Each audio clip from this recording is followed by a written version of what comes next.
Welcome to the Author Advantage series, a free 10-session course designed to help you succeed whether you're a first-time author or a New York Times bestseller. I'm Franklin, and I've been in the book business for over 25 years, having worked for some of the world's largest publishing houses. I started Amplify Marketing Services in 2019 to bring our experiences to a broader range of publishers and authors such as yourself. Over the last few years, we've helped dozens of authors and 28 different publishing companies. Those publishing partners helped shape the contents of this course so that it would include everything that they wished their authors knew. This is session 4 in what we aim to be an interactive video series. We invite you to leave comments, questions, and ideas within YouTube and also in our Facebook group, the Author Advantage Network. There's a link to that in the description. We also have a free worksheet that goes along with this session. You can download that at amplifymarketers.com/authors. Session 3 was about making your book proposal pop, and one of the best ways to quickly grab a publisher's attention who receives hundreds of book submissions every month is to have a catchy, compelling book title already chosen and positioned at the top of your book proposal. This is actually a specialty of ours at Amplify Marketing Services. Over the last few years, we've helped authors and publishers with many hundreds of titles and subtitle decisions for their books. And we offer this as a service because we know how much of a difference it makes. When a book is well written and has a compelling title, it can go much further. But even a well-written book can be held back by a confusing or a dull, flat title. Take the title of this session as a case in point. If it were called How to Choose the Best Title for Your Book, would you have been as quick to click to play the video? Or were you at least slightly more motivated to play this video because it said nailing the name, how to choose a compelling book title? In today's session, we're going to discuss why the title and subtitle of your book matters. We're going to look at 2 ways in which the title and subtitle of your book can impact sales. We'll then get a little bit technical to discuss the weight of words and how certain words in different fields within Amazon carry more weight to the algorithm than other words do. We'll move on to discuss rules to respect when it comes to titles and subtitles of your book. We'll look at some strategic steps that you need to take when deciding what to title your book. We'll go through a few best practices, and then we'll conclude the session with reviewing a few free software tools that you can use to help you in this creative process. So let's begin. We'll start with the importance of choosing the right title and subtitle. Does it really matter? Some bestsellers have vague one-word titles. For example, J.J. Abrams' best-selling book is simply titled S with a period after it. One of Stephen King's best-selling novels is simply called It. So those titles aren't clear, and they're not necessarily compelling, but they were bestsellers. So does it really matter? Is it really worth going through the steps that we're going to outline, obeying the rules we're going to lay out, and using these software tools that we have available to us, or should we not give that much attention to the title and subtitle of our book? I suspect that you already know that it's important to choose the right title and subtitle for your book. This isn't a case that I expect I have to make very convincingly. But there are 2 ways in which your title and subtitle will affect the sales of your book, and I want to review them quickly with you. They are customer comprehension and Amazon's algorithm. Whether you're thinking of a physical retail environment or an online shopping experience, we see in both cases the importance of the title and subtitle.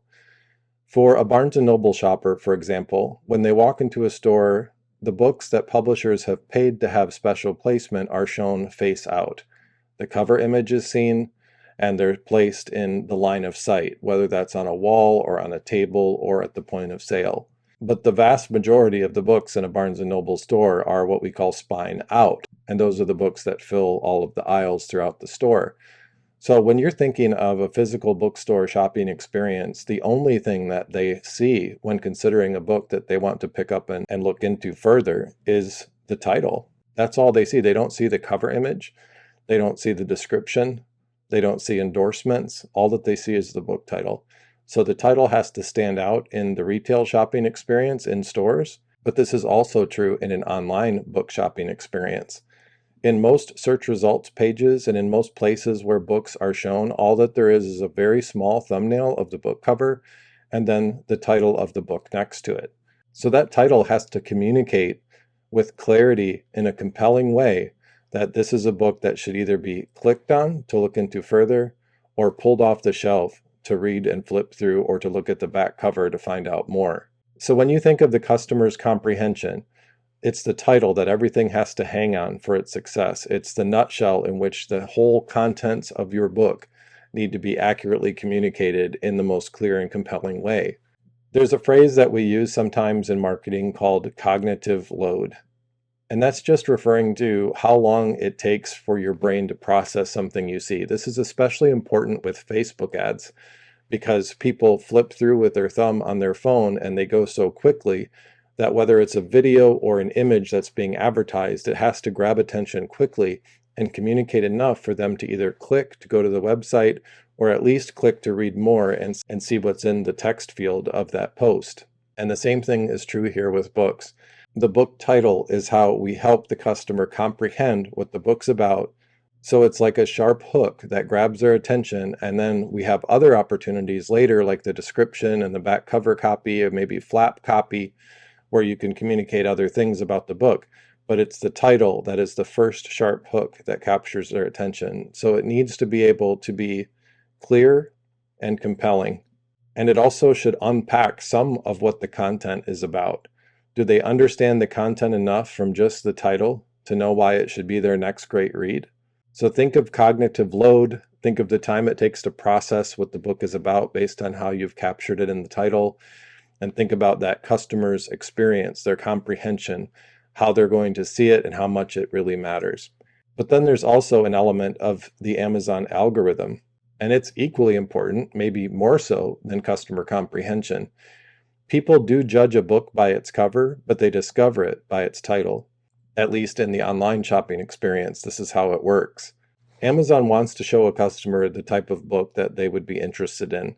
So if a customer searches on Amazon for the best World War II historical romance novel, and none of those words are in your title or subtitle, it most likely won't show up in search results either at all or certainly not early enough in the search results pages for them to ever even see it. This is where the next section comes into play, the weight of words. When I use the word weight in this context, I'm referring to the importance of the field in the metadata for your book. Which of those fields are more important when it comes to convincing Amazon that your book is relevant to a customer's search? Well, there are tiers of weight. All of the fields that you have within your metadata for your book matter, but there's a weight to each of them. And what carries the most weight is the title and subtitle. Also your series name and the author name. All of those four carry an equal amount of weight. The title and subtitle are really treated as one and the same when it comes to this. You have 200 characters that you can have between both combined, and those are given the same weight in Amazon. There's no benefit to having a really good word in your title versus having it later in your subtitle. We're not going to talk today about naming your series, but some of the things we'll review will apply to that. And then also the author name. All of these have the same amount of weight. For example, if someone searches on Amazon for books by Brandon Sanderson, the author field, since it says Brandon Sanderson in it, is going to be treated with great weight. And that means that Brandon Sanderson's books are going to show up early in search results. And any other book that wasn't written by Brandon Sanderson is going to have a disadvantage. And you'll have to use Amazon advertising to get your books to show up in those types of cases. To use the same example, if someone searches The Way of Kings, that book title is in the title field for one of Brandon Sanderson's books. So it is going to show up first or early in search results because that is given the most weight. Amazon wants to show the customer the closest thing to what they're searching for, and they determine that based on what's in the title and subtitle field or the author or series names. Next in weight is the description. Let's just keep going with Brandon Sanderson as an example here.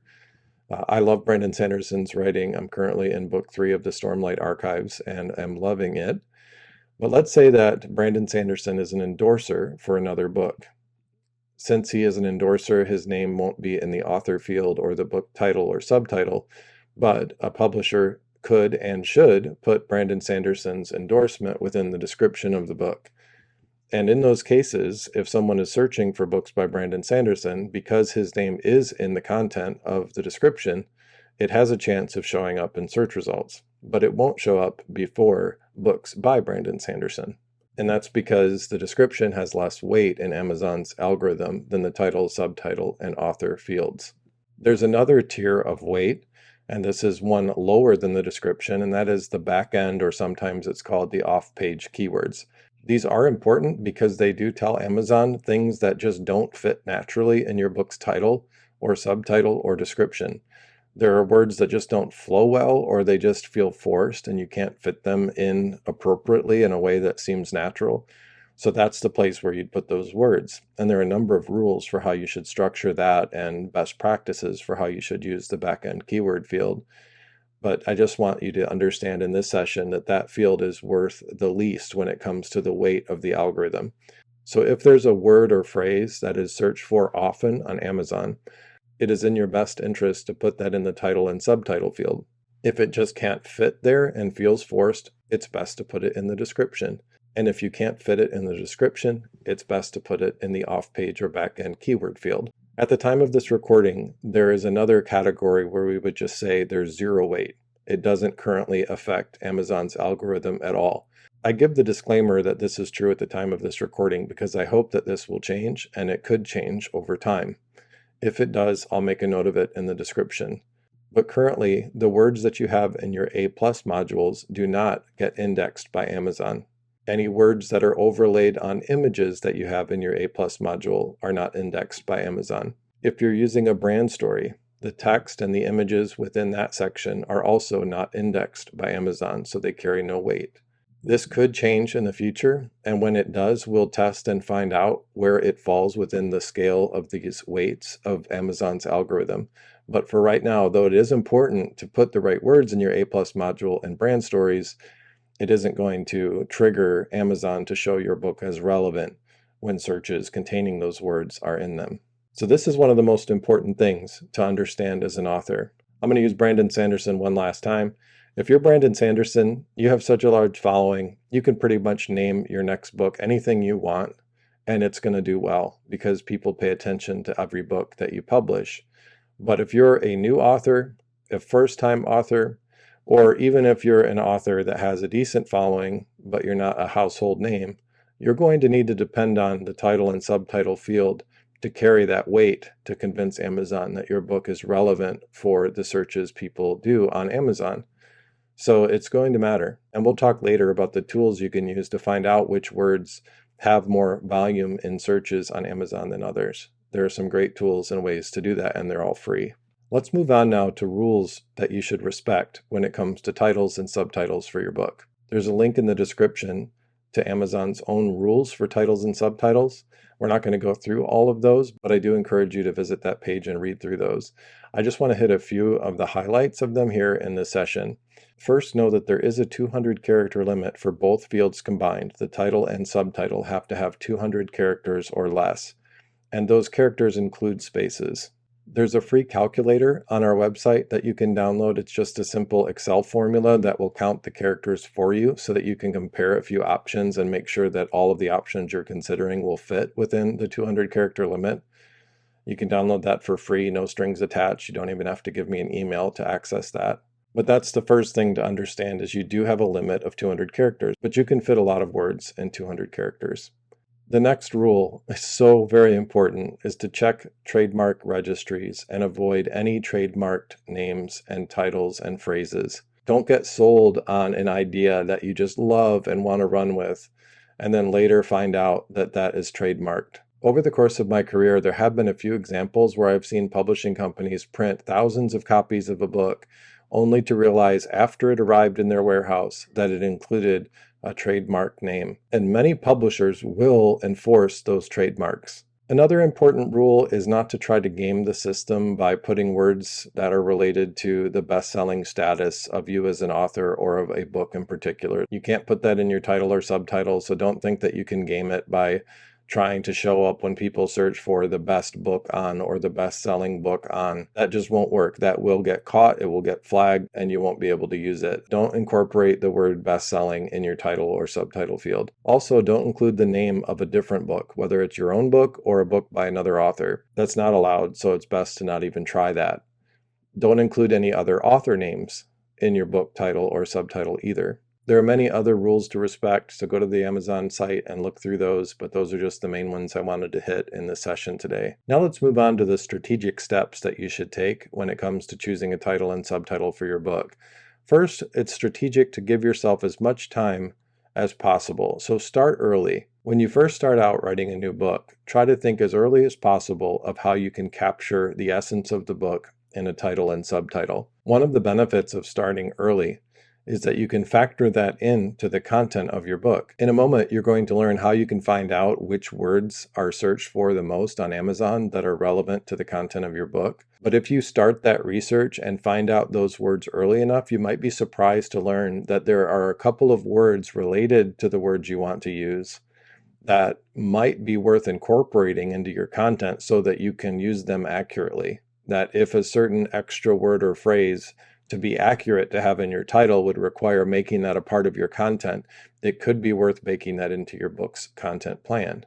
This is something we rarely get to speak into. When we come into the picture to help an author or a publisher, the content is usually already finished and edited, or it's at least too far along to make any major changes like this. But as an author, if you can do a little research really early on, it can help you shape your book, not in a forced way, not in a greedy, selfish way, but if there are some terms that you realize customers care about and that are trending right now and that seem to always have high volume of searches, it might be worth thinking through how could that become a part of your content so that it could benefit from the way the Amazon algorithm helps customers find books. So start this process early, even potentially before you start writing. The second strategic step is to research competitors in the same space.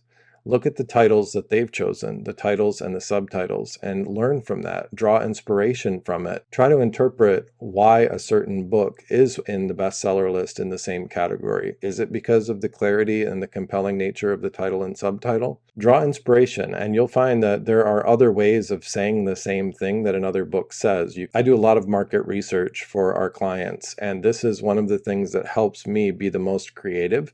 My creative process starts with a routine of going through the closest competitors in the same space.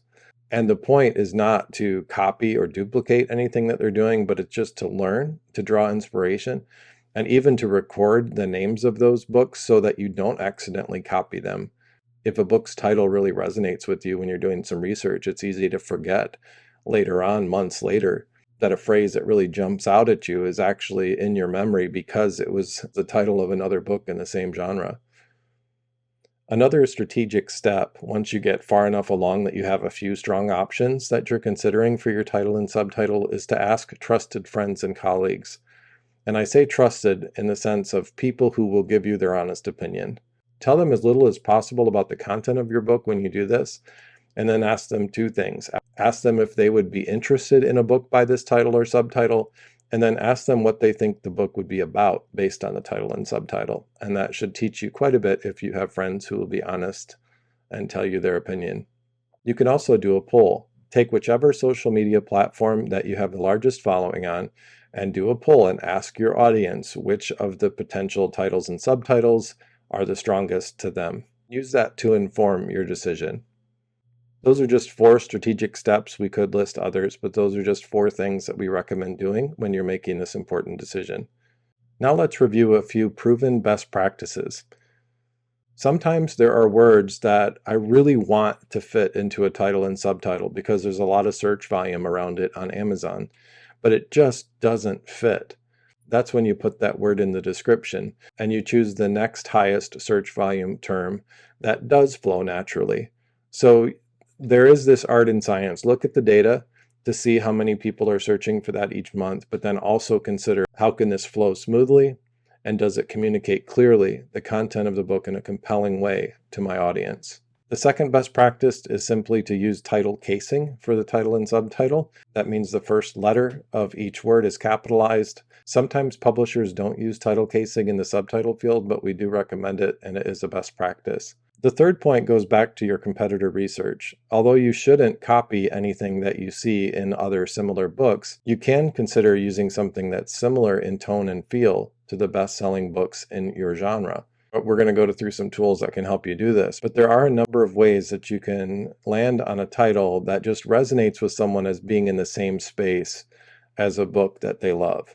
Also anticipate how the title and subtitle could be integrated into a potential cover design. I'm not saying that you have to have a cover design at this point. We're going to talk about cover designs in a future session, but it's important to think about how the words of your title and subtitle can be incorporated into a cover design that will complement and further reinforce the tone and feel of your content. This is something that I do as a marketer all the time. Sometimes I have a headline that I really love and think would be really compelling to push a product, and I envision using that on a landing page and in a social ad. But then when it comes down to making the creative and doing the design, it just doesn't fit. It's either too long or it just doesn't look right in the context of the design. So quite often, a part of my creative process in choosing the words for anything that I'm working on is to do a little bit of a mock-up to see if the words can be displayed in a way or even stacked in a certain way that can help communicate what I want to have come across. Sometimes it is just about how the words are stacked, how they're laid out, what type of image is behind them or beneath or above or to the side of them. So give that just a little bit of thought. Even if you're not a designer yourself, think through how your title could be reinforced with the cover design. And if you're not naturally inclined to be a design type of person, use those others that you found in your competitive analysis as examples. Look through how those titles are incorporated into the design and see if a similar thing might work well for you. Let me throw out just a couple of bonus tips in this best practice section. One is to lean on the expertise of your publisher. Hopefully they have people on staff who know how to do the market research that we're going to talk about, and they can help refine the title so that it can have both the art and science of being compelling to the consumer and having clear comprehension to them, and also integrate into Amazon's algorithm. So lean on the expertise of your publisher as they lay out the case that they have for an alternate title to the one that you might have chosen. The second bonus tip is that in most cases, we recommend avoiding being clever. And this goes back to the cognitive load. You might really love the idea of how clever a title sounds to you, but if it doesn't quickly communicate to the customer what the content of that book is about in a compelling way, because it has more cognitive load tied to it, it takes a minute to think through that clever quip that you've incorporated into your title, it will have a disadvantage. There are some places where clever copywriting can be effective, but when it comes to the title of your book, you have so few words, so few characters to grab attention and convince them to take a closer look at your content. If it takes even a moment to consider what you mean by your clever title, we almost always recommend not using a clever title. There are 8 free tools that we use as an agency to help with title and subtitle decisions. I'm not implying that you need to become a master of all 10 of these tools or that you even need to use all 10 of them. But I do believe that among these 8 tools, you're going to find a few that will help you nail the name. They'll help you create that compelling title for your book. The first free tool is simply to go to Amazon and start doing a search. This is helpful because, as you can see, when you start to type something, it auto-populates 10 options beneath your search field. And these auto-suggest phrases are the 10 variations with the most search volume. So let's just start a few searches here and see how this can help you. I guess we're going to use Brandon Sanderson one more time. Since he publishes in the fantasy category, if you're also thinking of publishing in the same genre, you could start by entering fantasy books about. And the top one is dragons, and then animals, magic, witches, dwarves. So that could inform you about the types of words to include in your title and subtitle. And it might even encourage you to add an element to your book's content if a dragon can make its way into the story. Let's do something in the nonfiction space. Self-help books about. And you see being socially awkward, sex, abandonment issues. So I hope you're just starting to see here that you can get a little bit of inspiration. You don't have the specific numbers for how many searches are happening each month here, but at least it gives you quick access to some of the words people are using more often in searches on Amazon. But there's a really interesting way for free to get more information, and that is by downloading the Helium 10 Chrome extension and enabling it. Let me show you what happens when you do that. I find it really helpful to get the data that Helium 10's Chrome extension gives you here. Let's enter books for, and now you see that not only do you get the Amazon suggestions here of the top 10, but it gives you the search volume. And it also, if you hover over it and click this little line graph, it will show you the trends for the search volume over 30 days, 90 days, 1 year, and then over all time. That data is so helpful, and you can see that in December of 2023, there were nearly 70,000 searches for books for 1-year-old. If you don't have the Chrome extension enabled, you're just going to see 10 of the top searches that have those words in it. But when you have it enabled, you see the numbers of average search volume, the trends over time, and you also are given other variations beyond the words that you've entered. So it gives you related keywords, keywords that are after books for, keywords that are included before the words that you've entered, and then even some other data here on the right. So you can hover over any of these, click the line graph, and see what the trend is like. This is such valuable data. It's fairly accurate, and we do rely on it, but these are estimates, so just keep that in mind. So if you're considering writing a book for children, this data might help you think about the age range that has the most potential just from the number of searches on Amazon for that category. And it's definitely younger children, from babies to 3 and 4-year-olds. That's where the highest volume of searches is taking place. Let's stay in the genre of children's books and get even more specific. Let's look for books for 3-year-olds, and we're going to see more specifically where the searches are for this. So there are more searches for books for 3-year-old boys than there are books for 3-year-old girls. You do see that the trend is down. So let's click and see a better picture of this, looking at it from 1 year. There's always going to be a spike in December. That is by far the month of the year where most books have the most potential to intercept search volume. But here you do see it is on decline. It was highest in 2019, and it kind of had a little rebound in 2021, but it has gone down substantially over the last couple of years. Let's see how the girls are faring. Again, you're going to see that huge spike where the traffic is about 10 times as high for searches for books for 3-year-old girls. Then you look at that over time, and it's maintaining similar levels of spikes, where in 2021 it was about 10,000 and it was about 9,200 in 2023. Well, what does this tell you if you're considering a children's book? It might just give you the data to encourage you to include both boys and girls in your title or subtitle. Find a way to fit that in naturally in a way that flows and is helpful to the customer, and it could help you intercept more searches. We're going to walk through many more features of Helium 10 in the last session of this series, so I'll leave that for then. But let's move on to the third tool, which is AI. And in this case, we're just going to use Chat GPT. If you haven't used AI as a writer, I recommend that you consider the best ways to leverage it. I don't recommend using it to write a book, but it can be really helpful when it comes to nailing the name of your book. Let's see how specific we can get. 10 options for a best-selling book title about coming of age in Southern US in the 1950s with less than 200 characters each.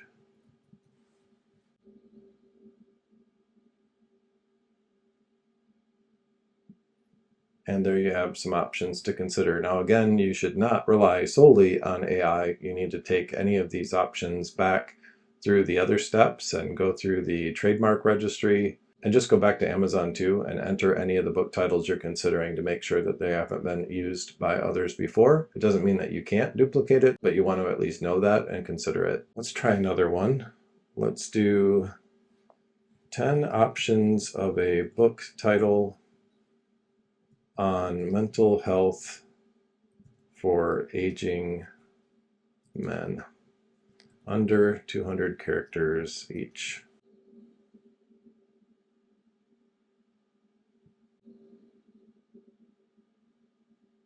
Let's now take a different direction with this and say 10 options of a book title that reaches the same audience as Where the Crawdads Sing.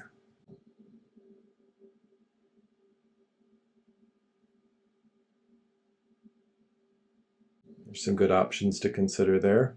Let's try another angle that you can take with your titles, and that is alliteration. I used alliteration in the title and the subtitle of this session. And even in the series itself, Author Advantage, I'm a sucker for alliteration. So let's ask for some alliterated examples. 10 alliterated options for a book title about parenting teenagers.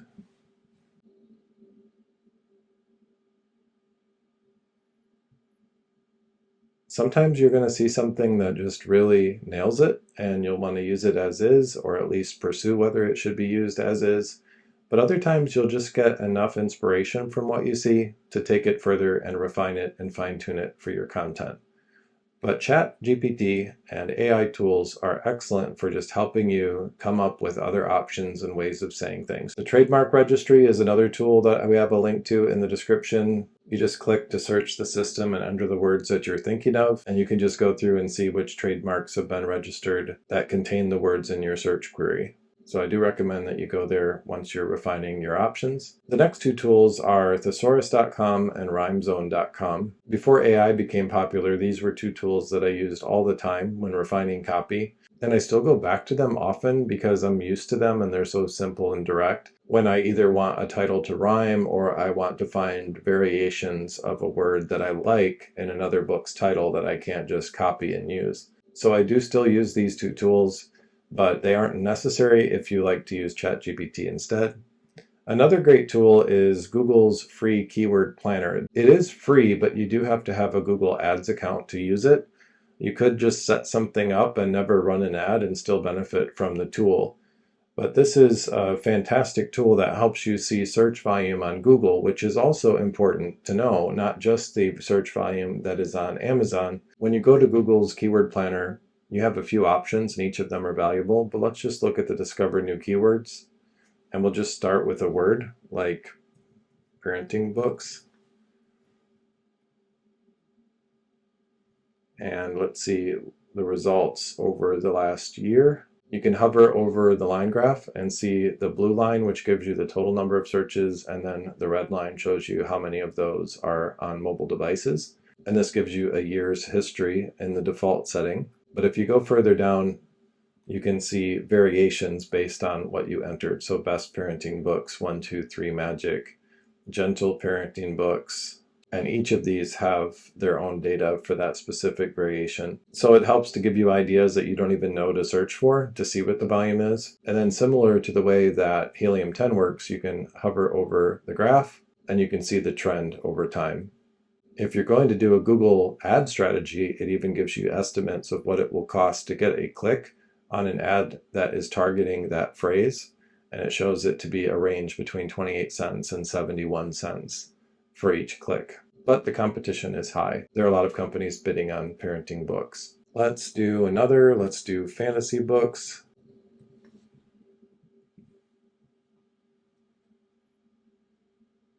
Again, you have the 1 year line graph. You can see a large volume. We have 22,200, and there are some bumps in December, but then you see Stormlight Archive. Brandon Sanderson snuck into this again. So Google's telling us in the fantasy book category, even though the word fantasy isn't in the search, they know this is relevant because of how much Stormlight Archive has been searched for and clicked on Brandon Sanderson's content or website. And there are 49,500. There are actually over twice as many searches per month on average for the specific Stormlight Archive series than there are best fantasy books. Isn't that remarkable? You can see the trend there. It's growing and staying very stable, and so it should. What a great series. You can see how that compares to other books. You can refine things. It tells you here you can refine it by authors like Brandon Sanderson. There are so many ways to use Google Keyword Planner, and I recommend getting familiar with it. If you like data and want to use it to inform your writing or at least the titling of your content, this is a tool that I recommend factoring in. I would use it in combination with the data that you get from Helium 10 about Amazon search volume because there are different ways to interpret the data. When a search happens on Amazon, that's usually a customer looking for a book to buy. They're in a shopping mindset. But on Google, people are searching just out of curiosity, or they're looking for free content. They may not necessarily be in a mindset or even looking for a book at all. So you have to keep in mind where the search is happening and what the searcher's intent is. But still valuable information to help you with your decisions for titling and subtitling. Another Google property that's helpful to consider is Google Trends. This is something anyone can use even if you don't have a Google Ads account. But you can enter a keyword. Let's just see where the crawdads sing. See how many people are searching for that on Google over time here. This is defaulting to just the last day, so let's look at it over the last 5 years. And let's look at it in the books category. Okay, so you see there was a spike in the summer of 2022. So if you're thinking about writing a book that you're going to use Amazon ads to promote, and one of the methods you want to use in targeting is people who are looking for where the crawdads sing. Here you can see that it is on decline since 2022, but it still does have some search volume. Let's use our example of parenting books again. We'll change it to a 5-year window, which we see here that there's a steady amount of search volume for parenting books with a spike in 2021. The numbers that you see when you hover over a specific time period aren't reflecting the number of searches that happened in that window of time. There were more than 17 searches for parenting books between September 17th and 23rd. But that's just a score that they give that's between 1 and 100. If you want to get a better context for that number, let's add some to compare to it. So let's look for marriage books and see how the two compare. And actually, marriage books are a little bit more commonly searched for on Google, though they didn't have that spike that we saw in June of 2021. Now let's add another option, relationship books. That one is represented by a yellow line, and we see that it's pretty much right in line with that too. I hope these 8 tools are helpful to you.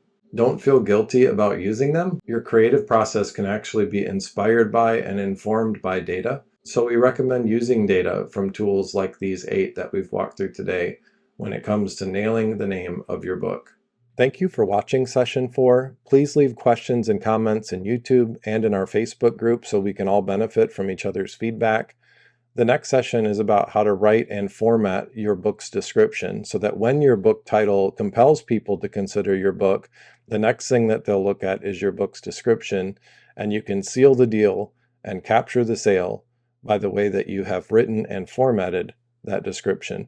We're going to share some tips that are really easy to apply when it comes to writing and formatting your book's description, but this is one of the things that we see neglected the most on Amazon product detail pages. Most books do not have a well-written or formatted book description, and it's a disadvantage that many authors and publishers aren't even aware of. This is important, though, and we'll talk about that next time. Thanks again for watching. We'll see you in session 5.